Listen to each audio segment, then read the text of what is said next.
Vayishlach Yaakov. Yaakov sent malachim in front of him. Why? Because he's going to meet Esav, right? And Yaakov prepares. He's very nervous about this encounter with Esav. He's nervous that when they had met each other the last time, it was not a very good situation. And he's nervous about what's going to happen. Is Esav going to be friendly? Is he not going to be friendly? Is Esav going to try to take revenge on him? And Yaakov has a lot to lose now. He's got wives, he's got children, big beautiful family. He has wealth. He has a lot to lose, and he's very nervous that Esav could come and destroy everything he has. Run an army with him? Esav came with 400 people. Excellent, right? So let's start right here at the beginning. There's a hakdama. The Ramban sometimes, when there's a very important issue that he wants to really develop, he'll put an introduction to it. Nichtava parsha azois. This whole parsha of how Yaakov Avinu prepared. How did Yaakov Avinu prepare? Leib, how did he prepare to meet Esav? 1, 2, 3. Anyone? Huh? I can't hear. Yeah, we got that. He split the camp and he prepared for war. He prepared for war. So Nichtava Parsha Azois Leidia. This parsha was written to make it known. Ki hitzil HaKadosh Baruch Hu is avdoi, that Hashem saved his servant. V'galoi, and he redeemed him yad chazak mimenu, from somebody stronger. Esav was stronger. Esav had a better army. Esav was more prepared for war. V'yishlach malach v'yatzileu, and Hashem sent the malach and saved Yaakov Avinu. Ulamdenu oid, and it further teaches us shuhu loy batach b'tzidkasai, that Yaakov Avinu did not rely that just because he's a tzaddik, just because he's Oved Hashem, he didn't rely on that. He didn't say, well, Hashem's going to take care of me because I've been a good boy. V'yishtadel be'atzala b'chol yecholtoi, and he tried as hard as he can to come up with different ways of making the situation better. He didn't just sit back and say, well, I've been good, I'm an Oved Hashem, I've been davening, I've been learning Torah, I've been doing mitzvahs, I've been doing exactly what the Rebbeinu Shalom wanted from me, so therefore everything's going to be okay. He prepared himself. Just right away, that's an important lesson, because it's a very natural thing. We all do it all the time, is that if a person's doing pretty well,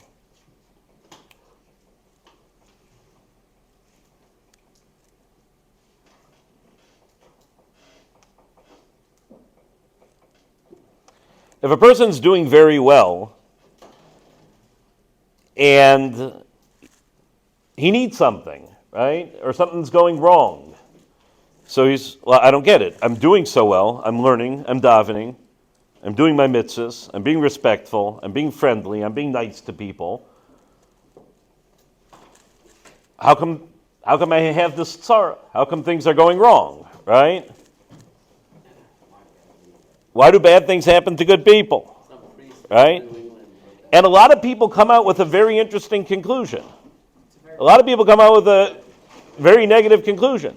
So it must be that all the good things that I've been doing, all of my Torah and all of my davening and all of my menschlichkeit, it must be that that's worthless. Because if it would be a good thing,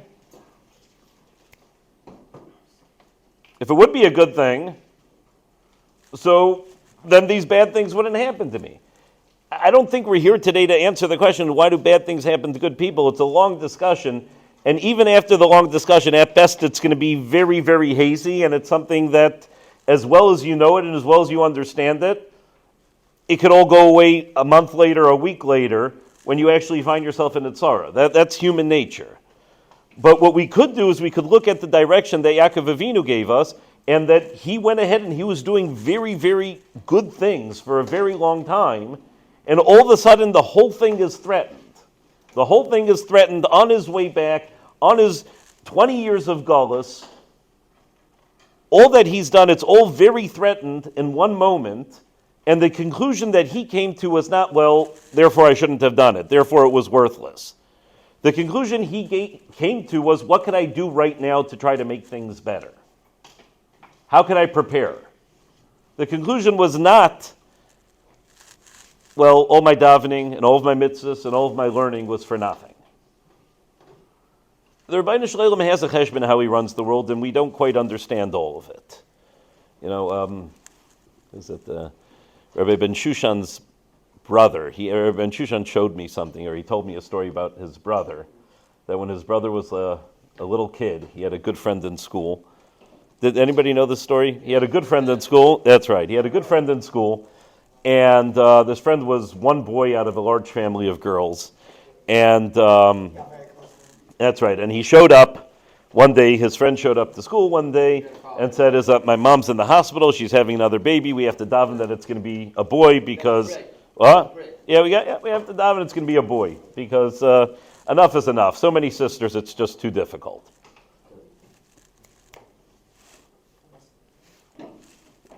So many sisters, it's going to be too difficult. And they davened all day long, and it turns out the father comes in and he says, Mazel Tov, your mother and I just had a girl, right? And he's like, what do you mean? We just spent the whole day davening for it. It turns out that Rabbi Ben Shushan's brother ended up marrying that girl that was born that day. It was a little kid, maybe they're a few years different, whatever it was, right? The Rebbeinu Shalom knows what to do with our good things. And davening is never a bad thing.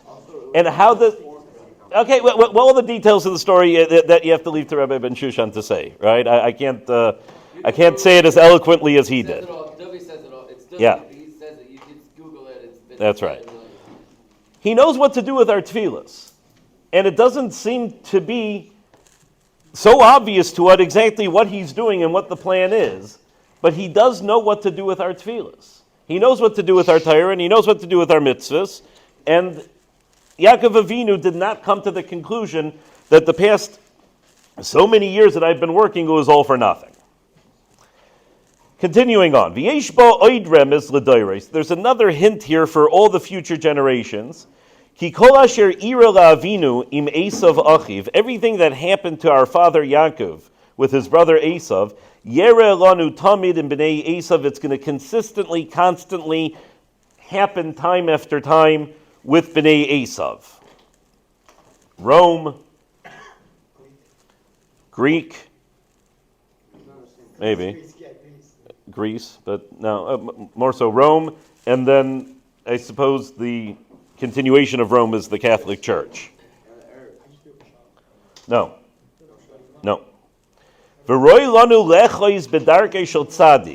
So as we go through all types of tsaras, and our relationship with Bnei Esav presents all types of challenges, and some pretty bad challenges. Rav Pinkus said in a shmooze once that even though it seems to be nowadays that the Arab world is the big threat to Jews, but he said that he doesn't believe that it's possible in the world for the Arab world to reach the amount of persecution and hardship of what the Bnei Esav have put us through over the centuries that we've been around.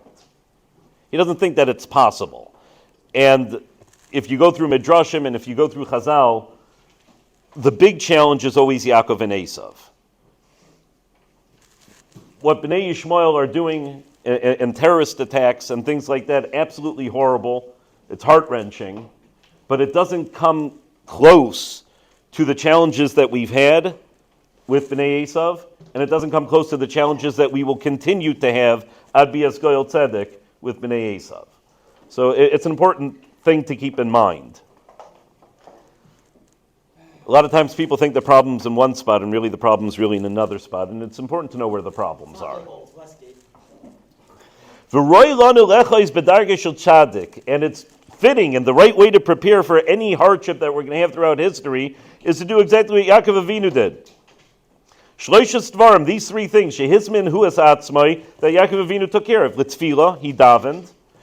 L'doirin, he tried to act with appeasement. give you gifts, give Bnei Esav gifts. For many years, we don't know about it. That was the way you did it. That was the way you did it. Horrible these parses and whatever they were. It was all about bribery and gifts and trying to be mechanif them and try to appease them and bribe them and figure out ways to get on their good side because you knew that you weren't. And then the third one is the la'atzala b'derech milchama livreich l'inatzil. He doesn't really say to engage in war, but he says to have a war plan which entails figuring out an escape route. Plan B. Well, yeah, the escape route. The escape route. It doesn't really say necessarily to take up arms and to go fight with them, but it's an escape route. What are they going to do? There always has to be some remnant of the Yiddish people, so let's figure out an escape route. If something is happening over here in Europe, so let's figure out an escape route in Eretz Yisrael. Let's figure out an escape route in America. We always have to have some sort of escape route. How are things going to continue? So the first piece over here, what I think we should get down. Just under the bold part? Well, first, is that Yaakov Avinu, the way he dealt with Esav, is a hint and it's advice for us, it's a game plan for us on how to continue dealing with Bnei Esav throughout history. Prepare ourselves with tefillah, with davening to Hashem. Prepare ourselves with Chanifa, with trying to buy our ways out of it, bribery, gifts, try to make people happy. And the third one is to prepare an escape route. Let's continue on with this a little bit.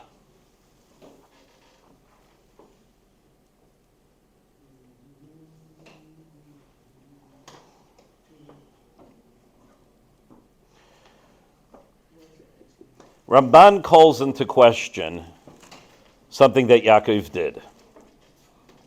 I'm not going to read it through inside. When I get to the underlined part, I'll read that. But Yaakov Avinu was traveling back to Eretz Yisrael. And Ramban says is that he could have easily just skirted right past Edom. He did not have to engage with Edom. He could have gone by totally unnoticed. But what did Yaakov Avinu, how does the parsha start? Vayishlach Yaakov malachim. He sent messengers. He sent messengers to go engage Esav. Ramban says that Yaakov Avinu made a mistake over here. He could have gone unnoticed. He could have skirted right past Esav and nothing would have happened. What was the response the messengers came back with? You said this earlier? Okay.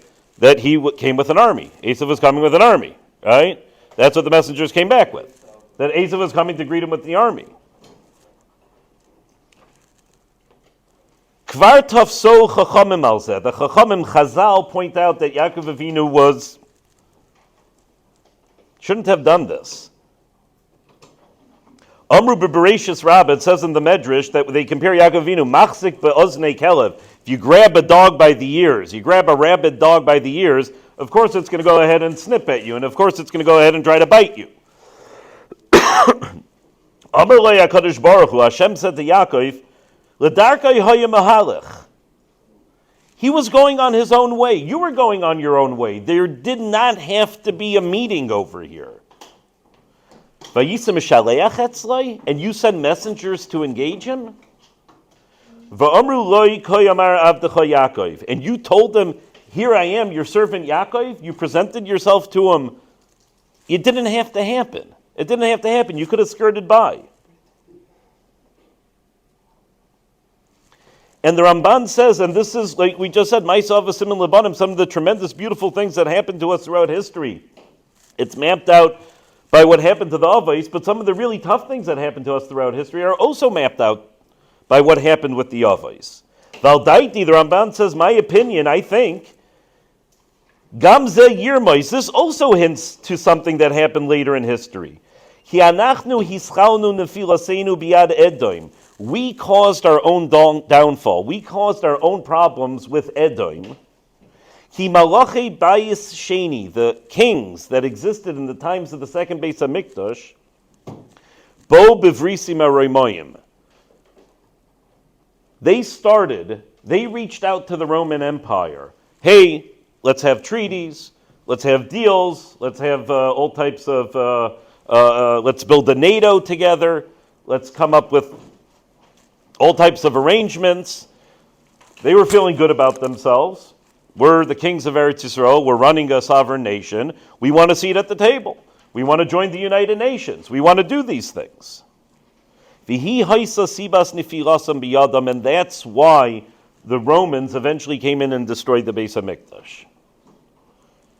Yaakov Avinu, says the Ramban, is called to task for reaching out to them, for trying to make himself noticed and trying to enter into agreements when it could have just as easily skirted right by them totally unnoticed.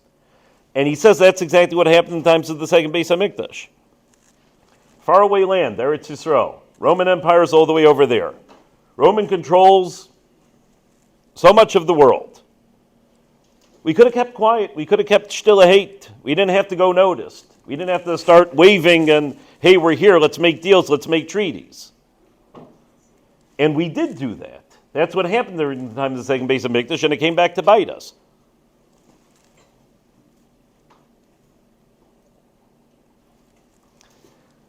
When I was younger, and I don't know when this changed, and I've said this here before, but I don't know when this changed, right? There's elections all the time, right? Every couple of years we got elections going. And when I was younger, not only that, I think it's even a law. Do you know that a legal not-for-profit organization, a 501c3, there's a law against them taking a political side and for publicly announcing something? I believe, I have to consult with an attorney again, but I believe that if I would get up here publicly, or if somebody working here would get up here publicly and take a certain stance, not in the form of debate, but if we would publicly, that the position of the institution, I don't think of the individual, but the institution's position is to support a certain political candidate, they could possibly lose their not-for-profit status for doing that. Again, I don't think it's a problem if somebody would get up and say, my personal opinion is you should support a certain candidate. But if you would endorse a certain candidate as a representative that is this institution's policy, they could possibly lose their not-for-profit status by the Internal Revenue Service. You're not promoting gay from the post. Whatever it is. And when I was younger, I remember very well that Jewish organizations felt this, that they would never go out and publicly campaign or announce for a certain candidate because a lot of cases it's pretty close. In a lot of cases you don't know who's going to win. So if everybody goes ahead and campaigns for person A and person B ends up winning, you're left in a pretty tough spot, right? What? That's what just recently happened in Cleveland Heights with the mayor election, right? Cleveland Heights and University. And University Heights, right? You're left in a pretty tough spot. I don't know when things change that you have organized Jewish organizations publicly getting behind certain political agendas. I understand everybody wants to do what's best for them and for their neighborhood, right? But for an organized Jewish presence to go ahead and do that, why are we calling attention to ourselves? Why do we have national, local Jewish organizations getting up there, right? That's more of an individual, but why do we have this? Can't we look back at this Ramban? Can't we see that that's what Yaakov Avinu is called to task for? The Ramban says that's what happened by the second Beis HaMikdash? That we're making ourselves noticed like this? We live in Galus.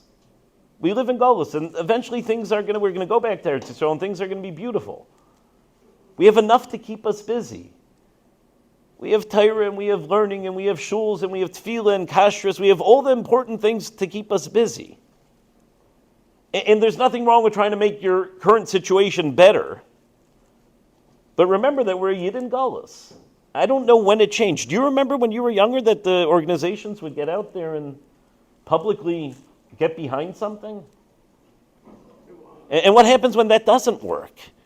And very often it doesn't. Usually it's pretty close to 50-50. Why? Work with whoever's in power. I don't know. I'm not familiar so much with it. Yeah. My uncle, my mother's older brother, he was a speechwriter for the governor of New York. And he was very involved and he worked with the Aguda. And I remember as a little kid, I'd ask him something, and he'd say, no, we don't get behind the candidate because we know that whoever's in office we need to work with. So our work starts the day after the elections, not the day before. Did things change? I mean, isn't that a smart way of doing it? That you try to work with whoever's there, not to try to maneuver who's going to get there? We're not in charge right now. We're not in charge. What? You have to work with what you're given. That's right. The work, he said, the work of Agudas Yisrael starts the day after elections. Right? I don't know when things change. Maybe they didn't. Maybe I just think that they did. Well, I'm saying there's some political people that you can't work with. That's true. That's true. So then you run and hide. You get into a fetal position, you crawl underneath a table, and try not to develop a stutter. That's what you run and hide. So over here, the second point is that Yaakov Avinu is called to task for reaching out to Esav. It didn't have to happen. He could have skirted by very easily, but he didn't. He reached out to him. He tried to create an agreement, an alliance. And that's when Esav, you want to make an alliance with me? Well, I'm in charge. I'm gearing up my army, and we're going to come out here, and we're going to exert force over you. And says Ramban that that's what happened in times of the second Beis HaMikdash. Last piece. This is the escape route. This is the third piece that Yaakov did to prepare for Esav, that if Esav comes and he destroys some of Klal Yisrael, he'll never get all of them because we're going to always set up a camp that's going to be able to escape.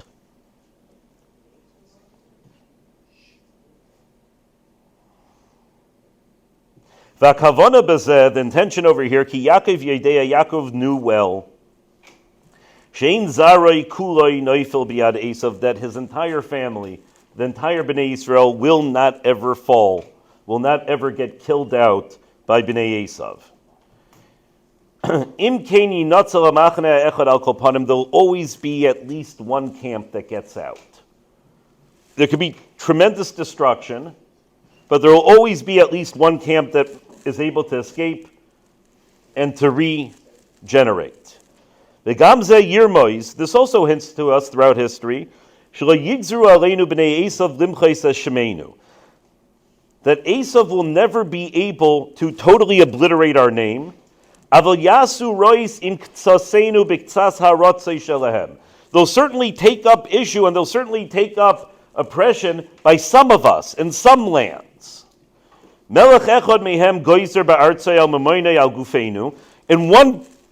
country, I don't know, in Spain and Portugal, you may have a king that decides to come up with all types of decrees and kill us and oppress us.